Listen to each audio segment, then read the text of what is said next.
Paano makakahanap ng tamang profession?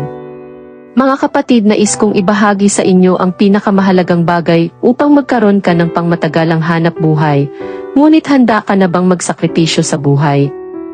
Ang paghahanap ng kayamanan ay tulad ng paghahanap ng maayos at pangmatagalang negosyo. Ngunit hindi madali ang magkaroon ng ganitong kalagayan sa buhay. Dahil kailangan mong i-focus ang sarili mo sa nag-iisang bagay na magpapatibay sa iyong buhay, bago mo makuha ang rurok ng tagumpay. Nang sa ganun ang bangka mo ay hindi pa suray-suray sa laot ng karagatan. Kailangan mo munang pagtibayin ang spiritual mong buhay para makuha mo ang pinakamaliit na bagay sa iyo. Una, kailangan mo munang hanapin ang sarili mo at kilalanin kung sino at ano ka talaga. Isa yan sa sangkap para makontrol mo ang sarili mo pagdating ng malaking kayamanan sa buhay mo. Pangalawa, mag-focus ka sa Lord. Dahil siya ang susi ng totoong tagumpay sa buhay. Siya ang magtuturo sa iyo kung paano mo gagawin ng tama ang kayamanang ipagkakatiwala niya sa iyo.